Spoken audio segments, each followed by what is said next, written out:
Hi friends, ಒಬ್ಬ lady doctor ಗಂಡಸಿನ private ಪಾರ್ಟ್ನ ಮೇಲೆ ಮಾಡಿದ ಸರ್ಜಿಕಲ್ ಸ್ಟ್ರೈಕ್ ಇಡೀ ದೇಶವನ್ನು ಶೇಕ್ ಮಾಡಿಬಿಡುತ್ತೆ. ಕೆಲಸ ಮುಗಿದ ನಂತರ ಬಿಟ್ಟಾಕೋ ಪ್ರತಿ ಗಂಡಸರಿಗೆ ಭಯಂಕರವಾದ ಎಚ್ಚರಿಕೆಯನ್ನು ಕಳಿಸಿದ್ದಾಳೆ ಈ ಲೇಡಿ ಡಾಕ್ಟರ್. ನಾವು ಎಷ್ಟೋ ಜನ ಅಮಾಯಕ ಅಸಹಾಯಕ ಮಹಿಳೆಯರನ್ನು ನೋಡಿದ್ದೇವೆ, ಆದರೆ ಇವರಿಗೆಲ್ಲ ತದ್ವಿರುದ್ಧವಾದ ಕ್ಯಾರೆಕ್ಟರ್ ಈ ಡಾಕ್ಟರ್. ಇಷ್ಟು ದಿನ ಯಾವ ಭಾಗದಿಂದ ಎಂಜಾಯ್ ಮಾಡ್ತಾ ಇದ್ರೋ ಅದರ ಮೇಲೆ ಕೋಪಗೊಂಡು ಅದನ್ನು ಕಟ್ ಮಾಡಿ ಬಿಸಾಕಿದ್ದಾಳೆ. ಅಷ್ಟೇ ಅಲ್ಲದೆ ಮತ್ತೆ ಅದನ್ನು ಜೋಡಿಸಿಕೊಳ್ಳಬಹುದು ಅಂತ ಅದನ್ನು ಟಾಯ್ಲೆಟ್ಗೆ ಆಕೆ ಫ್ಲಶ್ ಮಾಡಿಬಿಟ್ಟಿದ್ದಾಳೆ.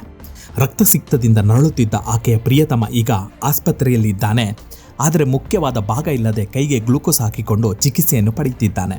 ಆದರೆ ಈ ಲೇಡಿ ಮಾತ್ರ ಈಗ ಜೈಲಿನಲ್ಲಿ ಕಂಬಿ ಎಣಿಸ್ತಾ ಇದ್ದಾಳೆ. ಹಾಗಾದರೆ ವೀಕ್ಷಕರೇ, ಯಾರು ಈ ಲೇಡಿ ಡಾಕ್ಟರ್ ಮತ್ತು ಯಾರು ಅವಳ ಪ್ರಿಯತಮ, ಏನಿದು ಕತೆ ಎಂಬುದರ ಕಂಪ್ಲೀಟ್ ಡೀಟೇಲನ್ನು ಡಿಕೋಡ್ ಮಾಡ್ತೇನೆ.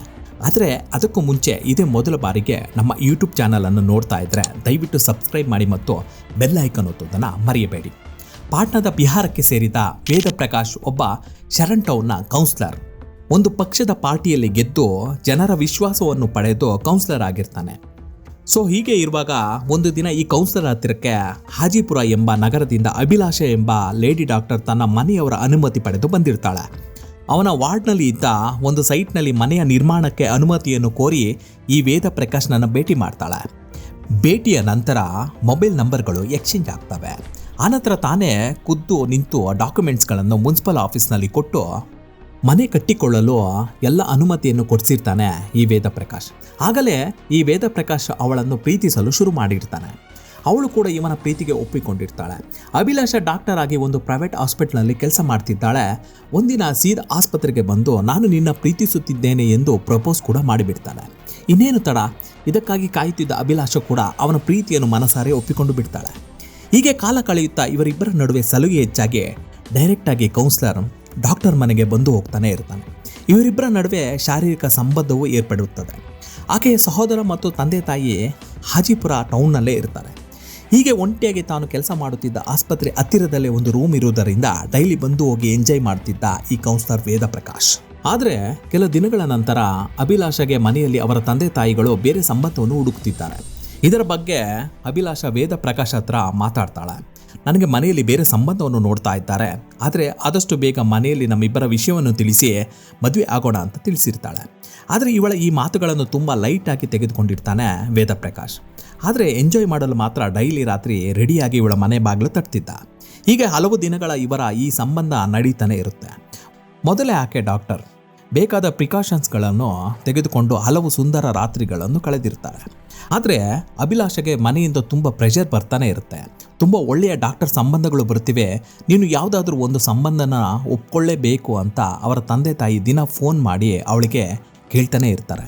ಹೀಗೆ ಮನೆಯಿಂದ ತುಂಬ ಒತ್ತಡ ಬಂದ ಕಾರಣ ವೇದ ಪ್ರಕಾಶ್ನನ್ನು ಇವಳು ಸಹ ಪ್ರೆಷರ್ ಮಾಡ್ತಾಳೆ.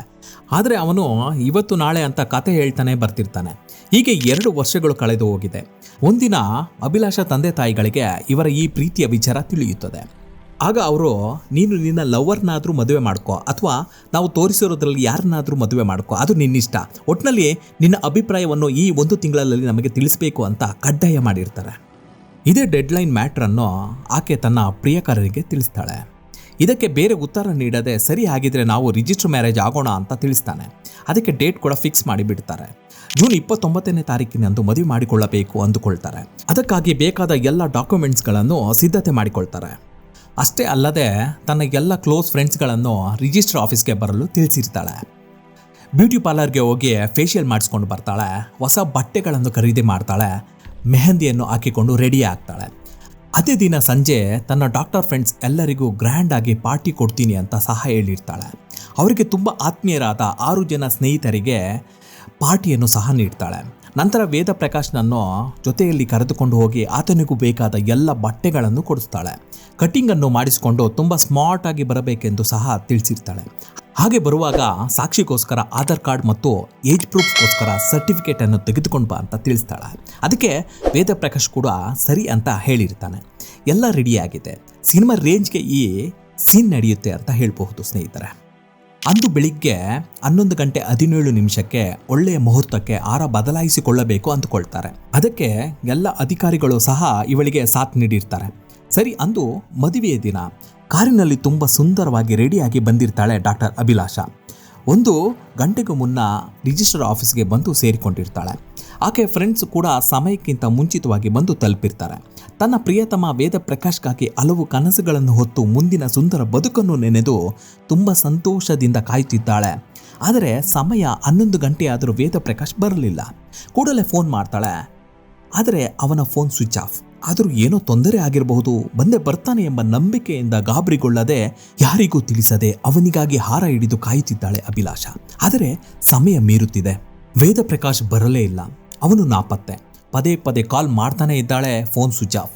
ಅವಳಿಗೆ ಒಂದು ಕ್ಷಣ ಆಕಾಶವೇ ಕಳಚಿ ಬಿದ್ದಂತೆ ಭಾಸವಾಯಿತು. ಒಂದೇ ಸಮನೆ ಅಳುತ್ತಿದ್ದಾಳೆ. ಫ್ರೆಂಡ್ಸ್ಗಳು ಬಂದು ಅವಳನ್ನು ಆರೈಕೆ ಮಾಡುತ್ತಿದ್ದಾರೆ. ಆದರೆ ಅವಳಿಗೆ ನಾನು ಮೋಸ ಹೋಗಿದ್ದೇನೆ ಎಂಬುದು ತುಂಬ ಸಮಯದ ನಂತರ ತಿಳಿಯುತ್ತದೆ. ತಾನು ನಂಬಿದ ಪ್ರಿಯತಮ ನನಗೆ ಮೋಸ ಮಾಡಿದ್ದಾನೆ. ಎಲ್ಲರ ಮುಂದೆ ನನ್ನ ಮರ್ಯಾದೆ ಹೋಯಿತು. ಡಾಕ್ಟರ್ ಆದ ನಾನು ಇಂತಹ ರಾಜಕೀಯ ವ್ಯಕ್ತಿಯನ್ನು ನಂಬಿ ಮೋಸ ಹೋದೆ ಎಂದು ತಲೆ ಚೆಚ್ಚಿಕೊಂಡು ಅಳುತ್ತಿದ್ದಾಳೆ. ಎಷ್ಟೇ ಫೋನ್ ಮಾಡಿದ್ರೂ ಸ್ವಿಚ್ ಆಫ್ ಬಿಟ್ಟರೆ ಬೇರೆ ಬರ್ತಾನೆ ಇಲ್ಲ. ಸಮಯ ದಾಟಿ ಹೋಗಿದೆ. ಅಧಿಕಾರಿಗಳು ಬಂದು ಸಾಂತ್ವನ ಹೇಳ್ತಿದ್ದಾರೆ.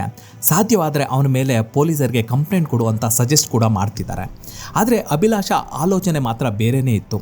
ಅವಳಿಗೆ ಆದ ಈ ಅವಮಾನವನ್ನು ತಡೆದುಕೊಳ್ಳಲು ಸಾಧ್ಯವಾಗಲಿಲ್ಲ. ಅವಳಿಗೆ ತಂದೆ ತಾಯಿಗಳಿಗೆ ಮುಖ ತೋರಿಸದೆ ತಲೆ ತಗ್ಗಿಸಿ ಕಣ್ಣೀರು ಹಾಕ್ತಾನೆ ಇದ್ದಾಳೆ.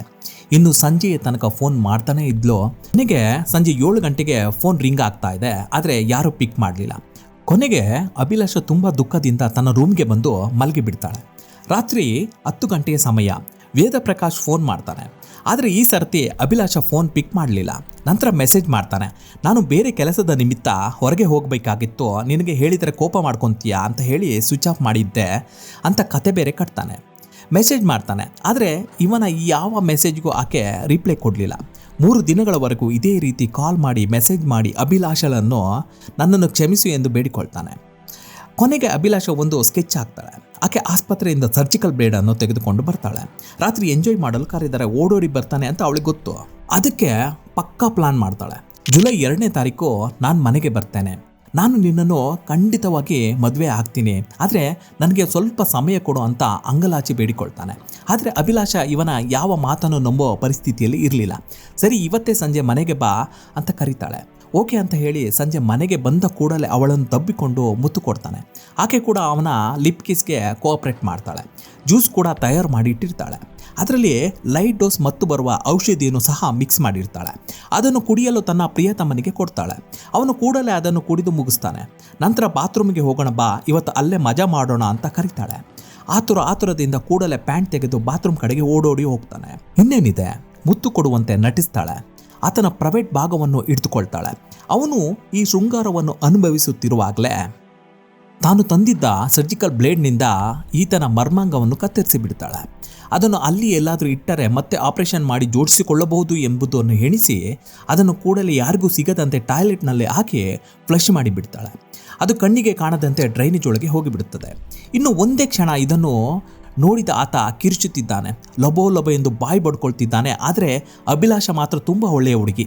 ಅವನು ಬಾಯಿ ಪಡೆದುಕೊಳ್ತಿದ್ರೆ ರಕ್ತ ನಿಲ್ಲುವಂತೆ ಬ್ಯಾಂಡೇಜ್ ಹಾಕಿ ಕಟ್ತಾಳೆ ಮತ್ತು ನೋವು ಕಡಿಮೆ ಆಗುವಂತೆ ಒಂದು ಇಂಜೆಕ್ಷನ್ ಸಹ ನೀಡ್ತಾಳೆ. First aid ಮಾಡಿರ್ತಾಳೆ. ಇನ್ನು ಪ್ಯಾಂಟ್ ಹಾಕಿಕೊಳ್ಳುವಂತೆ ಹೇಳಿ ತಾನೇ ಪೊಲೀಸರಿಗೆ ಕಾಲ್ ಮಾಡ್ತಾಳೆ. ನಾನು ನನ್ನ ಪ್ರಿಯಕರ ಕೌನ್ಸಿಲರ್ ವೇದ ಪ್ರಕಾಶ್ನ ಪ್ರೈವೇಟ್ ಭಾಗವನ್ನು ಕತ್ತರಿಸಿದ್ದೇನೆ. ಆತ ತುಂಬ ಸೀರಿಯಸ್ ಆಗಿದ್ದಾನೆ, ಜೊತೆಯಲ್ಲಿ ಆಂಬ್ಯುಲೆನ್ಸ್ ಕರೆದುಕೊಂಡು ಕೂಡಲೇ ಬರಬೇಕು ಎಂದು ಹೇಳಿ ಕಾಲ್ ಕಟ್ ಮಾಡ್ತಾಳೆ. ಪೊಲೀಸರು ಬರುವ ತನಕ ರಕ್ತಸ್ರಾವ ಆಗದಂತೆ ಅದ್ಮಿ ಹಿಡಿದುಕೊಂಡು ಇಡ್ತಾಳೆ. ಪೊಲೀಸರು ಬರುವಷ್ಟರಲ್ಲಿ ಜ್ಞಾನ ತಪ್ಪಿದ ಸ್ಥಿತಿಯಲ್ಲಿರ್ತಾನೆ ವೇದ ಪ್ರಕಾಶ್. ಸ್ವಲ್ಪ ಹೊತ್ತಿನಲ್ಲಿ ಎಚ್ಚರಗೊಂಡ ಅವನು ಸಾರ್ ನಂದು ಹೋಯ್ತು ಅಂತ ಜೋರಾಗಿ ಅಳುತ್ತಿದ್ದಾನೆ. ಆದರೆ ಇತ್ತ ಡಾಕ್ಟರ್ ಅಭಿಲಾಷ ಯಾವುದಕ್ಕೂ ಭಯಗೊಳ್ಳದೆ ನಾಚಿಕೆ ಪಡೆದೆ ಸಾರ್ ಅವನ ಆ ಭಾಗವನ್ನು ಕತ್ತರಿಸಿದ್ದಾನೆ, ಕೂಡಲೇ ಆಸ್ಪತ್ರೆಗೆ ಕರೆದುಕೊಂಡು ಹೋಗಿ ಎಂದು ಗರ್ವದಿಂದ ಹೇಳ್ತಿದ್ದಾಳೆ. ಸರ್ ಹಾಗೆ ಅದನ್ನು ಸ್ವಲ್ಪ ಗಟ್ಟಿಯಾಗಿ ಅದ್ಮಿಟ್ಕೊಳ್ಳಿ, ಏಕೆಂದರೆ ಅದು ತುಂಬ ಸೂಕ್ಷ್ಮವಾದ ಜಾಗ, ಅಲ್ಲಿ ರಕ್ತಸ್ರಾವ ಅಷ್ಟು ಸುಲಭವಾಗಿ ನಿಲ್ಲೋದಿಲ್ಲ, ತುಂಬ ಜಾಗ್ರತೆಯಿಂದ ಕರೆದುಕೊಂಡು ಹೋಗಿ ಅಂತ ಸಜೆಸ್ಟ್ ಕೂಡ ಮಾಡ್ತಾಳೆ. ಪೊಲೀಸರಿಗಂತೂ ಪಾಪ ಈ ಮಾತನ್ನು ಕೇಳಿ ನಗೋದೋ ಅಳೋದೋ ಅಥವಾ ಇಲ್ಲಿ ಯಾರ್ದು ತಪ್ಪು ಯಾರ್ದು ಸರಿ ಎಂಬುದು ಅವರಿಗೆ ಅರ್ಥವಾಗ್ತಿಲ್ಲ. ಕೂಡಲೇ ಆಂಬ್ಯುಲೆನ್ಸ್ ಸಿಬ್ಬಂದಿಯನ್ನು ಕರೆಸಿ ಅವನನ್ನು ಆಂಬ್ಯುಲೆನ್ಸ್ಗೆ ಶಿಫ್ಟ್ ಮಾಡಿ ಆಸ್ಪತ್ರೆಗೆ ಕರೆದುಕೊಂಡು ಹೋಗ್ತಾರೆ. ನಂತರ ಅಭಿಲಾಷಳನ್ನು ಪೊಲೀಸ್ ಕಸ್ಟಡಿಗೆ ತೆಗೆದುಕೊಂಡು ವಿಚಾರಣೆ ನಡೆಸ್ತಾರೆ. ಆಗ ಸ್ವಲ್ಪವೂ ಅಂಜಿಕೆ ಇಲ್ಲದೆ ತುಂಬ ಧೈರ್ಯದಿಂದ ನಡೆದ ವಿಚಾರವನ್ನೆಲ್ಲ ಹೇಳ್ತಾರೆ.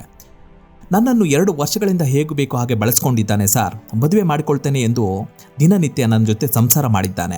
ಮದುವೆ ಅನ್ನೋ ವಿಚಾರ ಬಂದರೆ ಮಾತ್ರ ಅವನು ದೂರಕ್ಕೆ ಸರಿಯುತ್ತಿದ್ದ. ಆತನಿಗೆ ಮೊದಲೇ ಮದುವೆ ಆಗಿ ವಿಚ್ಛೇದನೆಯನ್ನು ಪಡೆದಿದ್ದಾನೆ ಎಂಬುದು ನನಗೆ ಗೊತ್ತಿತ್ತು.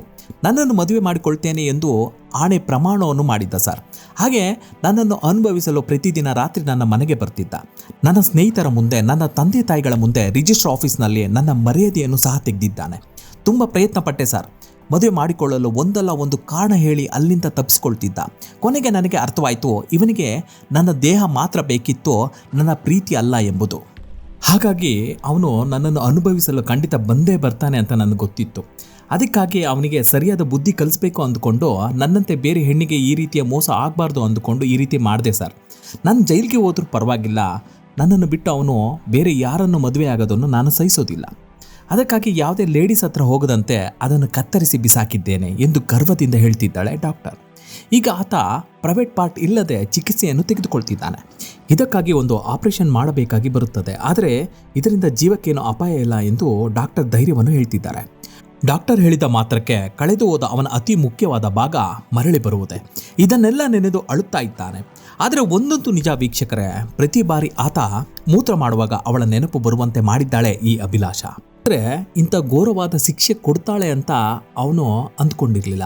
ಇಷ್ಟಲ್ಲದೆ ಅವನಿಗೆ ತನ್ನ ಊರಿನಲ್ಲಿ ಮತ್ತು ಆತನ ಕ್ಷೇತ್ರದಲ್ಲಿ, ಪಕ್ಷದಲ್ಲಿ ಆತನಿಗೆ ಮರ್ಯಾದೆ ಇಲ್ಲದಂತೆ ಆಗುತ್ತದೆ. ಇನ್ನು ಅತಿ ಮುಖ್ಯವಾದ ಭಾಗ ಡ್ರೈನೇಜ್ನಲ್ಲಿ ಬೆರೆತು ಹೋಯಿತು ಎಂಬುದು ಅವನ ಜೀವಮಾನವೆಲ್ಲ ಕಾಡುವ ಅತಿ ದುಃಖಕರವಾದ ಯಾತನೆ. ಅಭಿಲಾಷ ಮಾತ್ರ ಕೂಲಾಗಿ ಜೈಲಿಗೆ ಹೊರಟು ಹೋಗ್ತಾಳೆ. ಯಾವುದೇ ಪಶ್ಚಾತ್ತಾಪವಿಲ್ಲ ಅವಳಿಗೆ. ನಾನು ಸರಿಯಾದ ಕೆಲಸವನ್ನೇ ಮಾಡಿದ್ದೇನೆ ಅಂತ ಹೇಳಿಕೆಯಲ್ಲಿ ಹೇಳಿದ್ದಾಳೆ.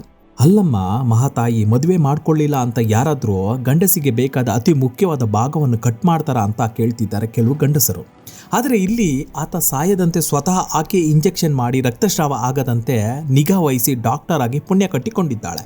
ಒಂದು ಕಡೆ ಸರಿಯಾಗಿದೆ, ಮತ್ತೊಂದು ಕಡೆ ಮಾಡಬಾರದ ಕೆಲಸವನ್ನು ಮಾಡಿ ಎಲ್ಲರಿಗೂ ಶಾಕ್ ಕೊಟ್ಟಿದ್ದಾಳೆ.